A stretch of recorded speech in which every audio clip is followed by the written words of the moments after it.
Hey y'all, welcome back to my channel. My name is Carrie. This is where I talk about knitting, my tips, my tricks, my opinions, and my preferences. And you might notice I got a whole lot of pom-poms here. Woo, pom-poms! Shake your pom-poms, shake those pom-poms. People are busy making winter hats, toques, beanies, and who doesn't like to put a nice fluffy pom-pom on top? But, what is the better solution for making your pom-poms?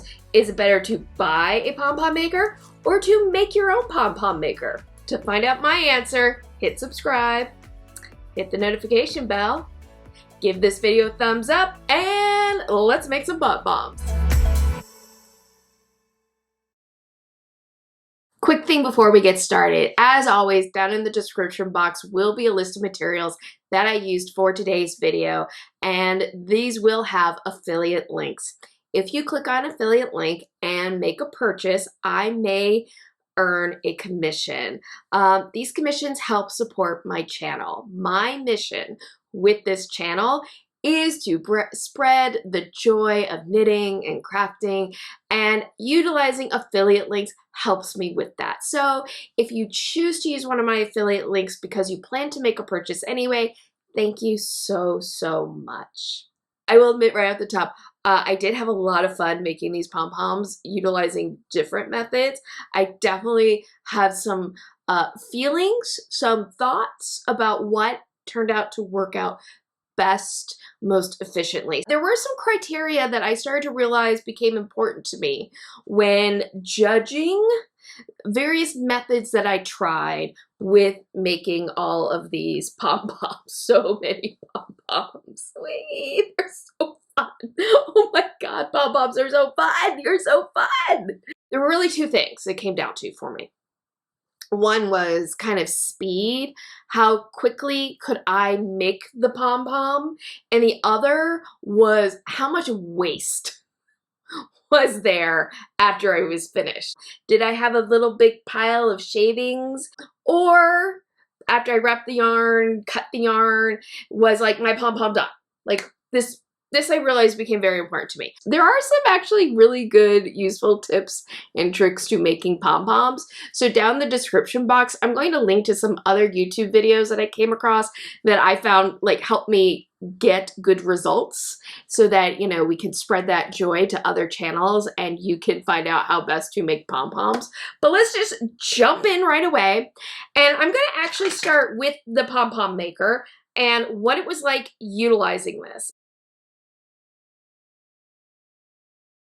So I went ahead and I purchased the CLOVER Pom Pom Maker. I bought a pack of 2, which I believe this is a medium and a large. It retailed at $7.99, but I did use a 20% off coupon, so I got these 2 for, it was like right around $5 or $6. So, you know, not terribly expensive. You can buy just one size of these pom-pom makers, or you can get a pack that's like 4 different sizes of pom-pom makers from Clover, and that was, let me double check real quick how much that was.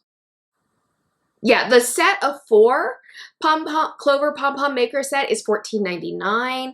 So, you know, these are not terribly expensive, which is nice. A lot of times one of the things I don't love with these sorts of plastic tools that, you know, these different craft manufacturers make is sometimes it's an overly priced piece of plastic that really you can do the same thing with like a couple of dollars or some scrap cardboard that you have laying around the house. So that was my question, which is, are these Clover pom-pom makers worth even the minimal amount of money that they are? There was one other type of pom-pom maker at Michael's that I considered buying, and that was the Prim 2-in-1 pom-pom maker. The Prim, it's a pom-pom maker that you can make 2 different sizes with one tool. So like, oh, you don't have to worry about losing one of these. But it's $14.99. For that same price, I could get a pack of 4 of these Clover pom-pom makers. So the Prim pom-pom maker, having not used it, I can't say whether it's worth it or not, but I can say that at first blush, not worth it. Ooh. But this was kind of like, you know what? if this makes pom-pom making easy, this might be worth it. So I got home. I was very excited to make my first pom-pom. This is the thing, this one. This is the first one that I made a pom-pom maker with, and let's roll that beautiful pom-pom making video.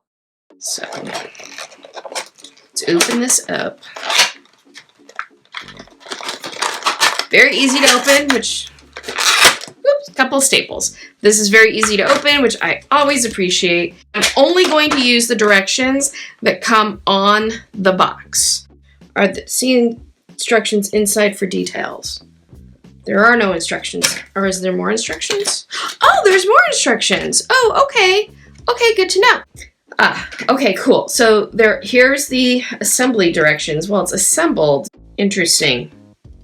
So something that's a little interesting about this is it doesn't actually give you instructions on how to open this up. It's fairly, is it intuitive? I don't know.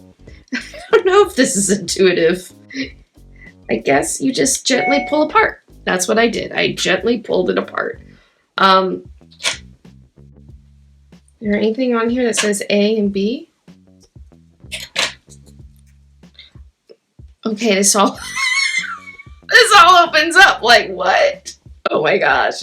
I don't have my face camera going right now, but like, I don't know what I'm supposed to do with this. Like, these instructions are terrible. Okay, so align arches A and B. Do I open them both this way? Okay. All right, so if I look really closely at this photo, it looks like the hand is holding this side and then winding the yarn around these two arches. So you don't pull this apart. This stays assembled. So I'm just winding this so that, I'm gonna push this down. Winding, winding, winding. You can't see my face right now, but if you could see my face right now. All right, I think that's enough. So I'm gonna close that end and I'm gonna flip this over and I'm gonna flip this side.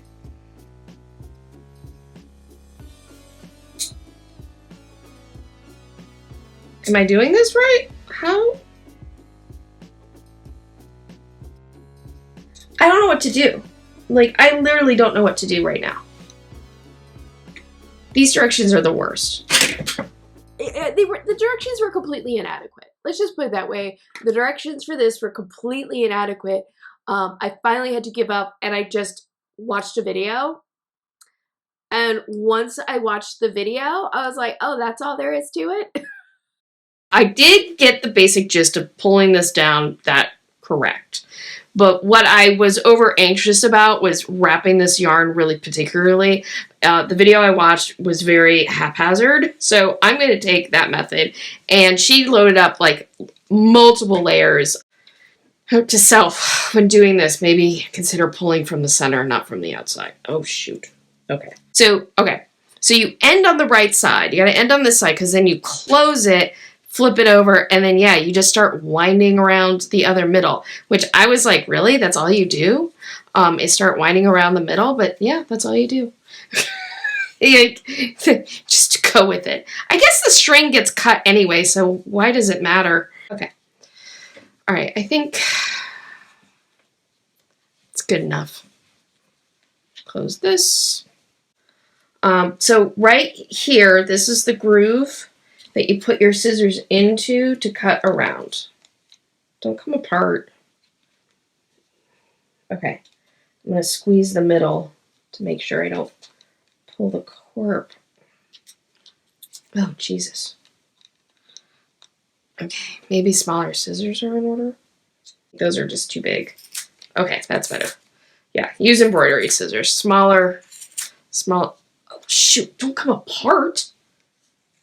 I gotta make sure I hold this together. I gotta say, it is fun watching the little, like, that's fun. It's fun watching the little poofs come up.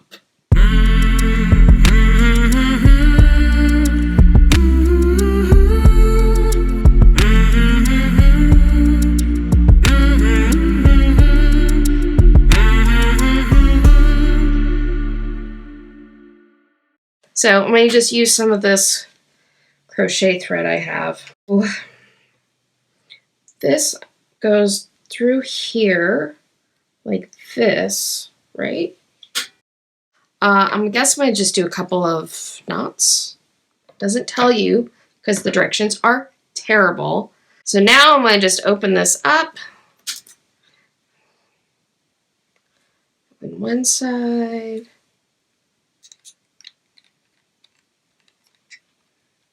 Open the other side. Pull apart. Oh, I figured that part out. Oh, and you have a nice little pom-pom.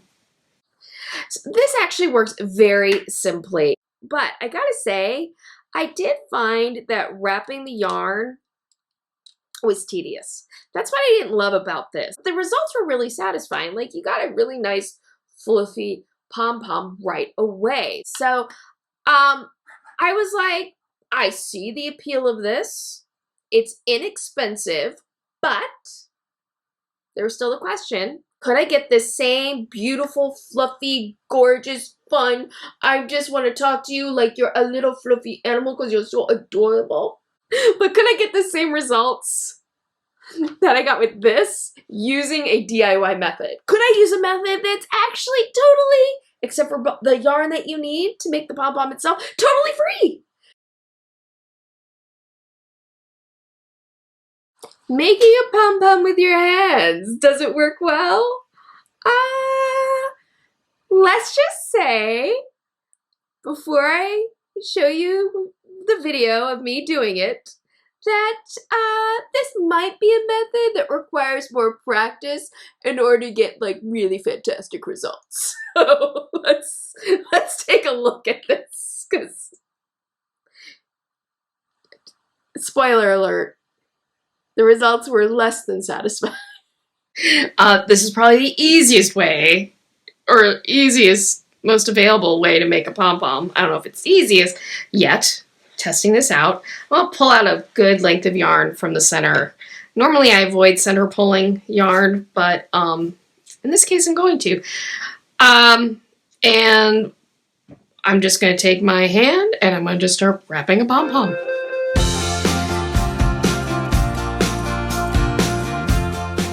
This already is definitely faster in using the Pom Pom Maker. Like, this is way faster because I can just wind. I really am losing circulation in my hand right now. So I'm going to take my tapestry needle and I'm going to put it in between my finger like this and make sure that when I come up on the other side of the ply like that. All right, and then basically do the same thing on this side.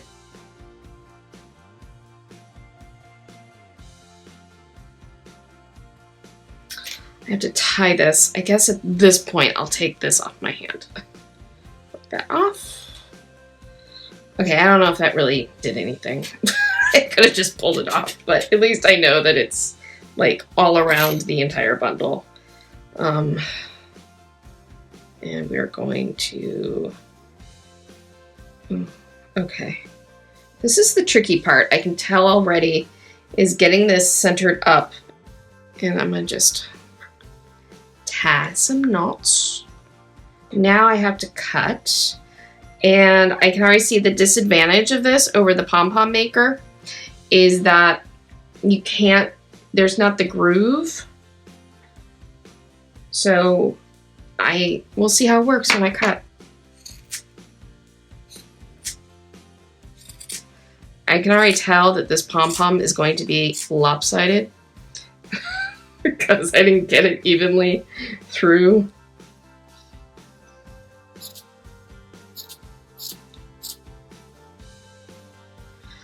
Oh, this is a sad this is a sad little pom-pom. This is a really sad looking pom-pom. Again, I really wish that I had recorded my face while I was trying this method, because yeah, it I did continue to try to clip at the edges and make it look a little less like a deformed sea urchin, because that's what it looked like. This was the result. This was the end result. It created a lot of waste. It created a little, like a huge pile of like little scraps of yarn at the end. Probably with practice, I could get the hand method to work just fine. But I think no matter how good I got at it, I would still have to be doing a lot of shaping the pom-pom. And I have to say, with the pom-pom maker, look how beautiful and fluffy this is, and there was no waste. I didn't have to shape this at all. But maybe I can make a tool that was in my hand that would get me almost as good of a result as my pom-pom maker. And that's where we go to this method, this little piece of cardboard. All right, so making this was actually really easy to make. This was a piece of packaging that I got from something. I don't even remember what, but when I saw it, it was like a piece of cardboard with slits like this. Oh my goodness. Like, this is so great for so many kind of types of DIY things you might want to do with cardboard. It didn't come in this original shape. I did have to cut this down. I decided to do about a 3-inch pom-pom, so I marked off 1.5 inches from the slit on either side. I actually did the measurement incorrectly the first time, so corrected that, and then I trimmed down the cardboard. Obviously, if you just have a piece of cardboard, you can just take a square, cut out a middle piece, and have this same type of thing. So the basic idea of how this would work as a pom-pom maker is really simple. I will show you the video. As I'm going to take some string and I'm actually going to preload it onto this for when it's time to tie off. It'll be easier. So I'm going to just take the string, I'm going to put it through the slot like this, and then have it held back.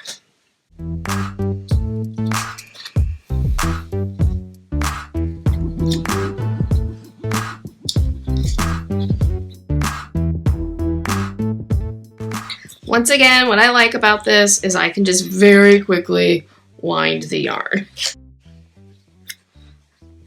Okay, that's enough. Trim that. And now that I have my string already preloaded, I can just pull this up through the slit and tie this off. And oh my gosh, that is so much easier. Love preloading the string idea.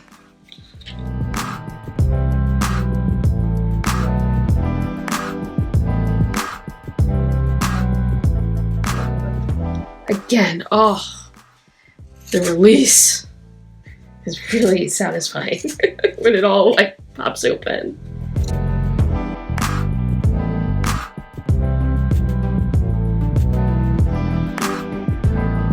Take this out, and there we go. And the end result was these two. I made 2 with this, and you can see these came out pretty well. Again, I think I need to wrap more yarn to get like the full fluffiness of it. Like, look how full and fluffy this one is. It's just, this is the fullest, fluffiest bum. So cute. These are pretty full and fluffy, and you know, I did have to spend some time shaping the ball again and getting all of the edges even. But I think if had I done even more wraps of yarn, I would have gotten it even as fluffy as this. But this definitely worked better than my hand. It doesn't take any special tools, and it can be done very inexpensively. There's one other way that I did make a pom-pom that I didn't shoot while I was trying it out, because I tried a few different things and I just didn't shoot it. But I'm going to show you how I did it today. But let me show you what the end result was. This was the pom-pom that I made using 2 C-clamps. So I'm going to just set this first C-clamp. Now, the thing with the C-clamps, if you want a particular size, you just need a tool to measure with. And I'm going to just take my square here, my square ruler. I'm going to set this one here on the edge, thusly, And I'm going to leave that ruler there, and you'll see why in a minute. So I might just make one pom-pom.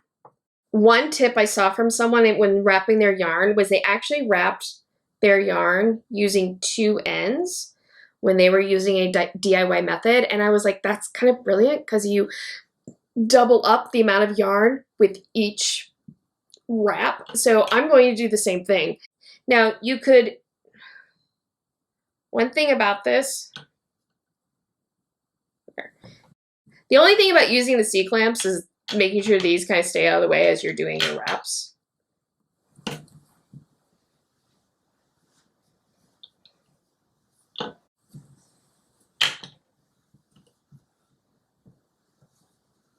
Okay.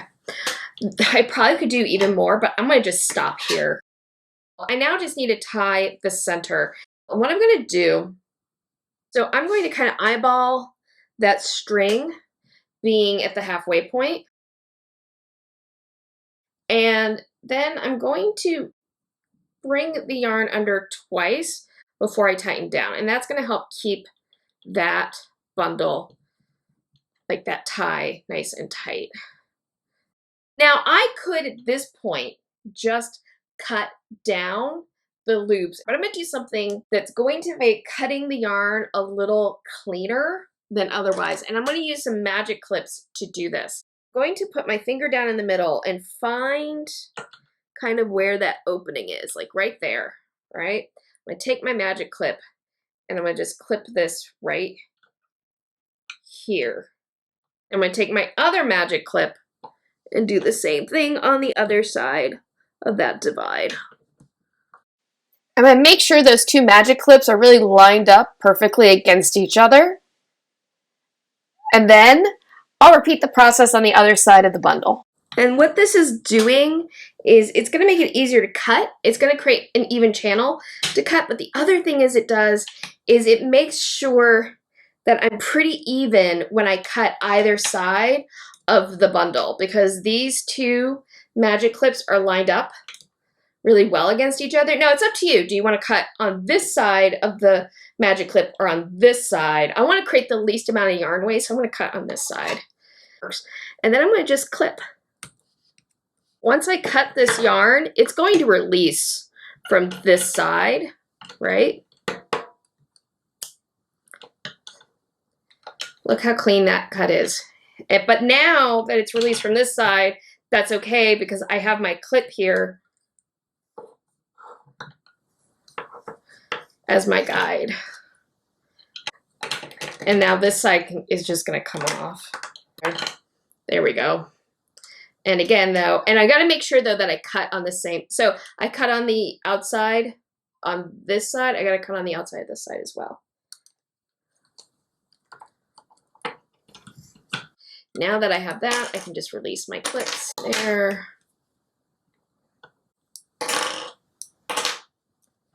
And then I can, and I have a really nice pom-pom. So yeah, I did find that using C-clamps, like I just did, and magic clips, got me the quickest results of all. Now, it's not as fluffy as this one. And again, it's because I'm pretty sure I didn't do as many wraps as I did with this ball of yarn, but I definitely got some really good results. But you can see I have a lot of yarn waste there. Like I have a lot of yarn waste there. Something else though, I just made one pom-pom with these C-clamps. If I were to spread these C-clamps out farther apart, I could actually make several pom-poms at once, essentially, because I could spread them apart and then I would just have my magic clips at the right intervals, and then in between those magic clips, I could then tie off the middle, and then I could cut, and I would have a whole bunch of pom-poms done. So yeah, if you do not want to buy this and you have C-clamps, you could totally use C-clamps to make yourself some pom-poms. So there are many different ways to make pom-poms, you can use cardboard, you can use your hand, you can use C-clamps, or you can buy pom-pom makers. And after all the things that I tried, did I at the end decide that the pom-pom makers were worth the price? And my answer is, I don't think it'll be very surprising that yes, I think pom-pom makers are worth it. If you are going to make a bunch of pom-poms, if pom-poms are really big in your craft life, a pom-pom maker totally makes sense. And the Clover is just one type of pom-pom maker. There are different ones that are out on the market, but they all pretty much work the same. And I mean, it's hard to argue with these results. I mean, no other method that I tried right off the bat gave me as fluffy and as perfect and as pretty a pom-pom as the pom-pom maker did. So yes, Clover pom-pom maker is a buy it. What about you? What do you think? Do you like making pom-poms? Do you have a pom-pom maker? Do you have any great tips for people on how to make better, fluffier, more fun pom-poms? Or I would love to know, other than sticking them on the top of hats, what can you do with pom-poms? Because I got a whole pile of them now. I got a whole pile of pom-poms, and I'm not quite sure what to do with them all. I hope that you enjoyed today's video. If so, please make sure to give it a thumbs up and share it with your friends. Liking videos, sharing videos, commenting on videos lets YouTube know that this is a space worth checking out, which means other crafters can discover this fun little corner of the internet. At least I hope it's fun. I try to make it fun and informative and fun.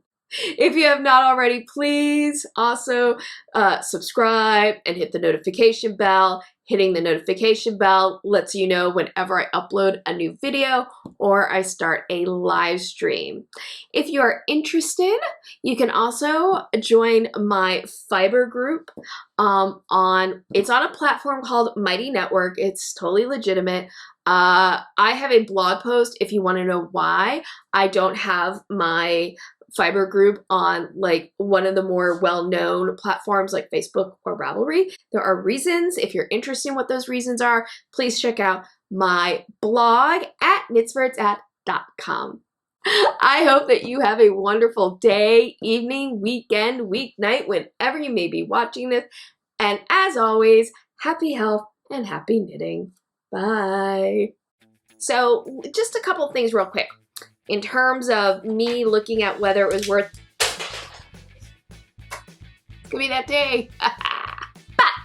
but maybe I could still make a tulle pretty easily. That's why I got like acrylic yarn fluffing all over the place. That there are little bits of acrylic fiber floating in the air right now from all of these pom-poms. Oh my god. Every time I pick one up, it's like, woof! More fluffy fly into the air. I need coffee, my mouth is so dry. Oh my gosh. By the way, before I leave you, if you are not ready to say goodbye to me, you don't have to. There are going to be a couple video suggestions. You can click on one and enjoy some more time with me. Or if you gotta go on with the rest of your day, I totally get it. But I'm always here. The videos are still here. Okay, stop. Just